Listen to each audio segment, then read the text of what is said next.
Descobrindo o poder da mente. Você já se perguntou por que é tão difícil mudar certos comportamentos ou superar traumas do passado?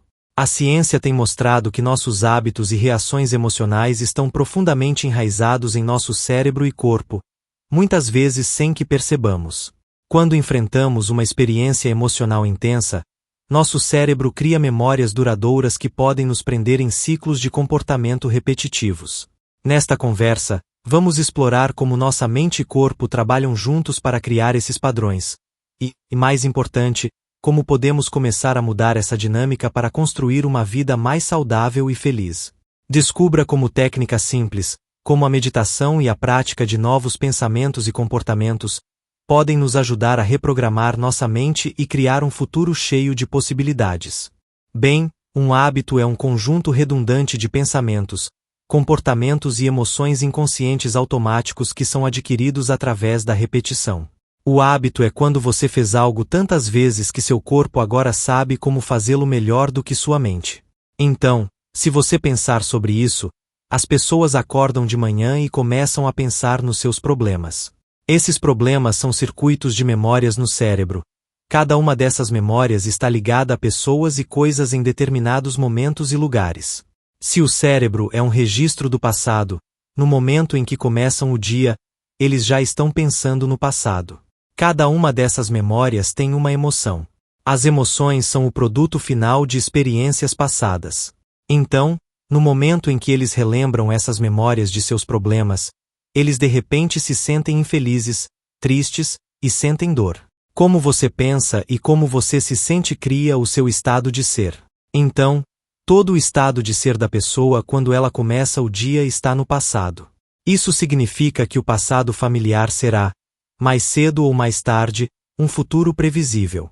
Se você acredita que seus pensamentos têm algo a ver com seu destino e você não pode pensar mais do que como você sente, nossos sentimentos se tornaram um meio de pensar. Pela própria definição de emoções, você está pensando no passado e na maior parte você continuará criando a mesma vida.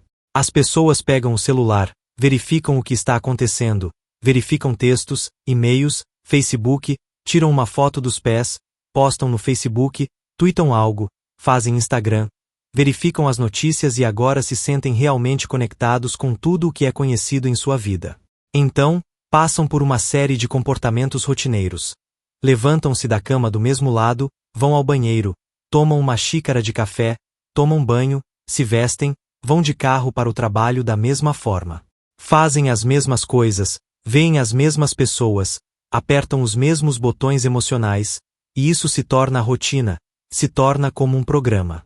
Agora, eles perderam seu livre-arbítrio para um programa e não há uma mão invisível fazendo isso para eles. Quando chega a hora de mudar, a redundância desse ciclo se torna um programa subconsciente. Então, agora 95% de quem somos quando temos 35 anos é um conjunto memorizado de comportamentos, reações emocionais, hábitos inconscientes, atitudes programadas, crenças e percepções que funcionam como um programa de computador. A pessoa pode dizer com 5% de sua mente consciente eu quero ser saudável, feliz, livre. Mas o corpo está em um programa totalmente diferente. Como você começa a fazer essas mudanças? Bem, você tem que ir além da mente analítica, porque o que separa a mente consciente da mente subconsciente é a mente analítica. É aí que entra a meditação.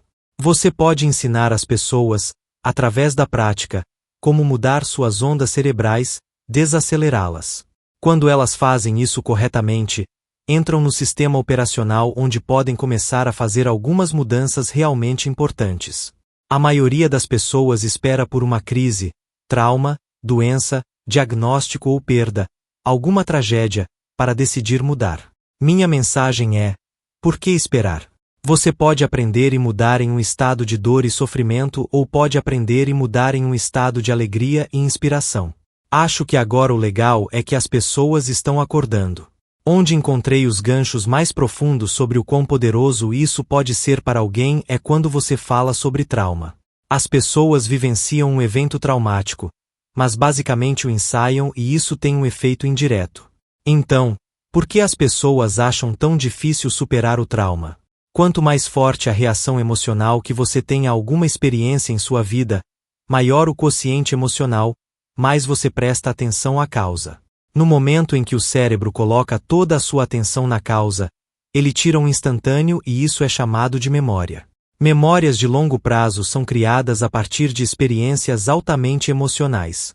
O que acontece então é que as pessoas pensam neurologicamente dentro do circuito dessa experiência e se sentem quimicamente dentro dos limites dessas emoções. Quando você tem uma reação emocional a alguém ou algo, a maioria das pessoas pensa que não consegue controlar bem sua reação emocional. Acontece que, se você permitir que essa reação emocional, chamada de período refratário, dure horas ou dias, isso é chamado de humor. Se você mantiver essa mesma reação emocional por semanas ou meses, isso é chamado de temperamento. Se mantiver por anos a fio, isso é chamado de personalidade. Aprender a encurtar seu período refratário de reações emocionais é realmente onde esse trabalho começa. As pessoas, quando têm um evento, continuam se lembrando dele porque as emoções dos hormônios do estresse, as emoções de sobrevivência, estão dizendo para prestar atenção ao que aconteceu para estar preparado se isso acontecer novamente. A maioria das pessoas passa 70% de suas vidas vivendo na sobrevivência e sob estresse. Estão sempre antecipando o pior cenário com base em uma experiência passada. Estão literalmente selecionando o pior resultado possível e começando a abraçá-lo emocionalmente com medo, condicionando seu corpo a um estado de medo. Faça isso muitas vezes e o corpo terá um ataque de pânico sem que você possa prever, porque está programado no subconsciente. Então, você pergunta para a pessoa por que ela é assim, e ela dirá que é por causa desse acontecimento que aconteceu com ela há 15 ou 20 anos. Biologicamente, isso significa que não foram capazes de mudar desde aquele evento. As emoções da experiência tendem a dar ao corpo e ao cérebro uma onda de energia. As pessoas ficam viciadas na onda dessas emoções e usam os problemas e condições de sua vida para reafirmar suas limitações, para que pelo menos possam sentir algo. Quando chega a hora de mudar, você diz à pessoa por que você é assim. Bem, toda vez que ela se lembra do evento, está produzindo a mesma química no cérebro e corpo como se o evento estivesse ocorrendo, disparando e conectando os mesmos circuitos e sentenciando a mesma assinatura emocional ao corpo. Seu corpo é a mente inconsciente. Ele não sabe a diferença entre a experiência que está criando a emoção e a emoção que você está criando apenas pelo pensamento. O corpo acredita que está vivendo a mesma experiência passada 24 horas por dia, 7 dias por semana, 365 dias por ano. Essas emoções influenciam certos pensamentos que influenciam as mesmas emoções, criando um ciclo vicioso. A parte mais difícil da mudança é não fazer a mesma escolha que você fez no dia anterior.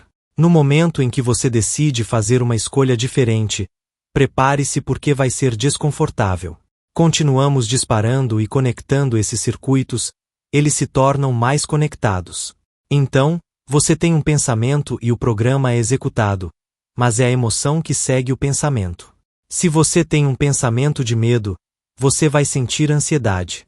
No momento em que sentir ansiedade, seu cérebro verifica seu corpo e diz sim, você está muito ansioso, e então você começa a ter pensamentos correspondentes a como você se sente.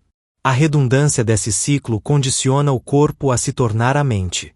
Quando chega a hora de mudar, a pessoa entra nesse rio de mudança e faz uma escolha diferente, de repente não sente mais o mesmo. O corpo diz, você está fazendo isso há 35 anos, vai simplesmente parar de sofrer e se sentir culpado, envergonhado, e não vai reclamar, culpar ou dar desculpas. O corpo está no desconhecido. Então, o corpo diz eu quero voltar ao território familiar. O corpo começa a influenciar a mente, dizendo, comece amanhã, isso não vai funcionar para você. Se você responder a esse pensamento como se fosse verdade, esse mesmo pensamento levará à mesma escolha, que levará ao mesmo comportamento, que criará a mesma experiência, que produzirá a mesma emoção. O corpo se torna a mente ou a mente inconsciente. Se você está sentado pensando em algum pior cenário futuro, você está evocando isso em sua mente e começa a sentir a emoção desse evento. Seu corpo não sabe a diferença entre o evento que está acontecendo em seu mundo e o que você está criando pela emoção apenas com o pensamento.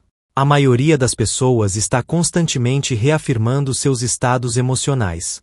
Quando chega a hora de desistir dessa emoção, elas podem dizer que querem fazer isso, mas o corpo é mais forte que a mente, porque foi condicionado dessa forma. O servo agora se tornou o mestre.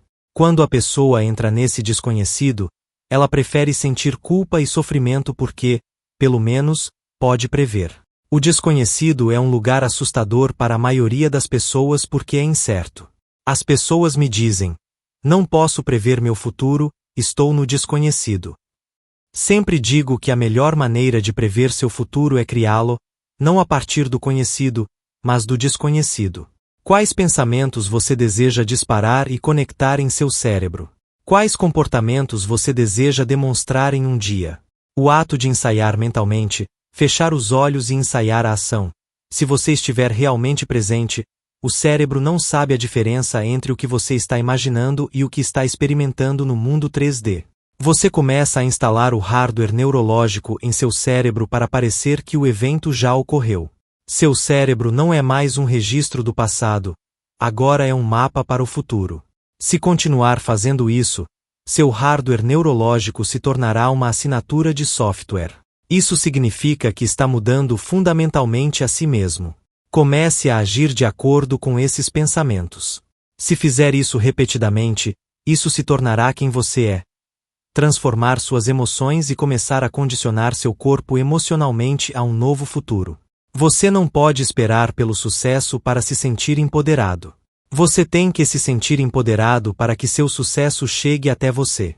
As emoções que você sente e as escolhas que faz com sua mente condicionam seu corpo a um novo estado de ser. O futuro é um campo de potencialidade no qual você pode se tornar ninguém, nenhuma pessoa, nada, sem tempo. Você se tornará pura consciência, acessando todos os futuros possíveis em potencialidade. Você pode ser e fazer qualquer coisa. E não se esqueça de deixar o seu like, se inscrever no canal e ativar o sininho das notificações. Obrigado!